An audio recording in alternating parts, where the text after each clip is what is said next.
അസ്സലാമു അലൈക്കും. നമസ്കാരം എൻ്റെ കൂട്ടുകാരെ. അപ്പോൾ നമ്മളിന്ന് വന്നതെന്ന് വെച്ചാൽ ഈ വീട്ടുമുറ്റത്തെ ചെടികളൊന്ന് കാണിക്കാൻ വേണ്ടിയിട്ടാണ് കേട്ടോ. അപ്പോൾ നിങ്ങൾ കണ്ടു നോക്കി നിങ്ങൾക്ക് പരിചയമുള്ള ചെടികളാണോ പരിചയമുള്ള വീടാണോ എന്നൊക്കെ കേട്ടോ.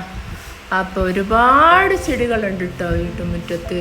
കടലാസ് പൂക്കളാണെങ്കിലും പിന്നെ അരിപ്പൂവാണെങ്കിലും അതുപോലെ തന്നെ ഇംഗ്ലീഷ് തെച്ചിയാണെങ്കിലും 10 മണിയാണെങ്കിലും പിന്നെ അതുപോലെ വന്നിട്ട് അഡീനിയം പ്ലാന്റുകളാണെങ്കിലും എല്ലാം ഉണ്ട് കേട്ടോ.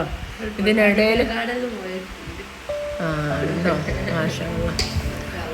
അപ്പോൾ അത്രയും ചെടികളുള്ള ഒരു വീട്ടുമുറ്റാണ് കേട്ടോ നിങ്ങൾ കാണുന്നത്. നിങ്ങൾ കണ്ടില്ല, ഇതൊരു വീട്ടുമുറ്റാണ് കേട്ടോ മക്കളെ. അപ്പൊ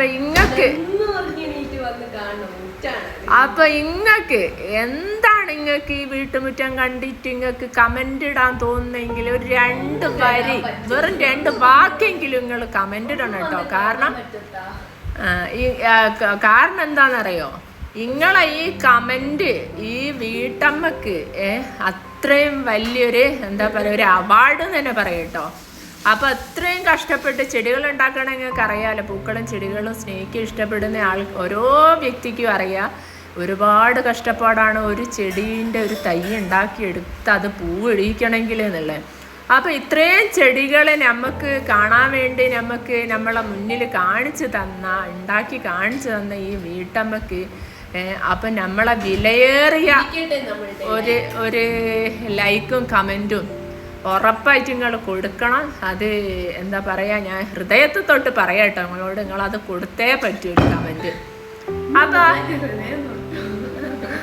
അപ്പം അതൊക്കെയാണ് നമ്മൾ കണ്ടുകൊണ്ടിരിക്കുന്ന ഗാർഡൻ എന്ന് വെച്ചാൽ നമ്മുടെ നരുക്കുനിയിലാണ് കേട്ടോ. അപ്പോൾ എന്താ ഒരു അത്യാവശ്യം നല്ലോണം ചെടിയുള്ളൊരു വീട് തന്നെയാണ് ഇത്. ബോഗൺ വില്ലകളാണെങ്കിൽ മൊണാലിസ, സൺറൈസ്, പിന്നെ ബട്ടർഫ്ലൈ, പിന്നെ അർജുന, പിന്നെ ഹവായി വൈറ്റ്, മിസ് വേൾഡ്, പിന്നെ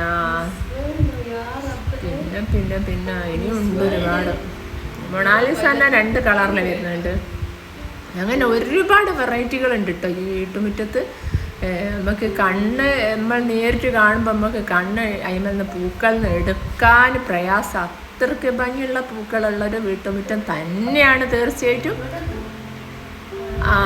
അതൊക്കെയാണ് നമ്മളെ ഇന്നത്തെ വിശേഷങ്ങൾ. പിന്നെ നമ്മളൊന്ന് ഓരോ ദിവസവും നമ്മൾ ഉണർന്നുകൊണ്ടിരിക്കുന്നത് ഓരോരോ എന്താ പറയുക, പേടിപ്പെടുത്തുന്ന കാഴ്ചകൾ കേട്ടും കണ്ടും ഒക്കെയാണ് നമ്മൾ ഓരോ ദിവസവും ജീവിച്ചു തീർക്കുന്നതല്ലേ. നമ്മളെ പ്രിയപ്പെട്ട മക്കൾ, നമ്മൾ പൊന്നുപോലെ വളർത്തുന്ന നമ്മളെ പ്രിയപ്പെട്ട മക്കളെ നമ്മളെ കൊന്നൊടുക്കുക അല്ലേ. അതുപോലെ പല സംഭവങ്ങളും രക്ഷിതാക്കളെ ഒരു വിലയില്ലാണ്ട് മാതാപിതാക്കളെയൊക്കെ വെട്ടിയിട്ടും കുത്തിയിട്ടും ഒക്കെ കാണുന്ന ഒരവസ്ഥയാണ് ഉള്ളത്. എന്ത് പറ്റി നമ്മളെ സമൂഹത്തിന് അല്ലേ. പിന്നെ വളരെ വേദനിപ്പിക്കുന്ന ഒരു സംഭവം തന്നെയാണ്. ഇപ്പോൾ അടുത്ത ദിവസം ഒരു എന്താ പറയുക 5-6 പേര, 5-6 അത്രേ എനിക്കറിയൂ പേര അല്ലേ, ഒരുമിച്ച് എന്താ പറയുക കൊന്നു എന്നൊക്കെ പറയുന്നൊക്കെ സംഭവം. ഈ ലഹരി എന്ന് പറയുന്നത് നമ്മൾ പുറത്ത് വേറൊരു വീട്ടിൽ നടക്കുന്ന സംഭവം കണ്ട് നമ്മളിപ്പുറത്ത് നിന്നാവും നമ്മളെ വീട്ടിൽ ഇതില്ലല്ലോ, അല്ലെങ്കിൽ നമ്മളെ കുടുംബത്തിലില്ലല്ലോ, നാട്ടിലില്ലല്ലോ നമ്മൾ സമാധാനിക്കും. പക്ഷേ നമുക്കറിയാൻ കഴിയൂല നമ്മളെ വീട്ടിലുണ്ടോ, അടുത്ത പുരയിലുണ്ടോ, അല്ലെ കുടുംബത്തിലുണ്ടോ എന്നൊന്നും നമുക്കറിയാൻ പറ്റൂല കേട്ടോ. അപ്പോൾ ആരെയും കളിയാക്കി ചിരിക്കാനൊന്നും നിൽക്കണ്ട. ഏത് നിമിഷവും നമ്മളെ നേരെയും വരും. പിന്നെ ഏത് ലഹരി ഉപയോഗിക്കുന്ന മക്കളാണെങ്കിലും ഓലെന്നെ വിചാരിക്കണം ഇതിൽ നിന്ന് പിന്മാറണം, ഇല്ലേ ഞങ്ങൾ വിഡ്ഢികളാകരുത് എന്ന് ഓർക്ക് തന്നെ തോന്നണം കേട്ടോ. എന്നാൽ മാത്രമേ അതിൽ നിന്നവർക്ക് രക്ഷപ്പെടാൻ പറ്റും. നമ്മൾ രക്ഷിതാക്കൾ എത്ര വിചാരിച്ചിട്ടും കാര്യമില്ല. നമ്മളെ കൊണ്ടാവുന്നോണൊക്കെ നമ്മൾ പോലെ അതിൽ നിന്ന് മാറ്റിയെടുക്കാൻ നമ്മളും ഒപ്പരം കൂടി നോക്കുക. കുറേ നമ്മളിങ്ങനെ ശ്രമിച്ചു കൊണ്ടിരിക്കുമ്പോൾ ഓൽക്കും തോന്നും അതിൽ നിന്ന് മാറണം എന്നുള്ളത്. അങ്ങനെ നമുക്ക് മാറിക്കിട്ടും കേട്ടോ. അപ്പോൾ അതൊക്കെയാണ് ഇന്നത്തെ വിശേഷങ്ങൾ. എല്ലാവർക്കും നല്ലത് വരട്ടെ എന്ന് പ്രാർത്ഥിച്ചുകൊണ്ട് ബായ്.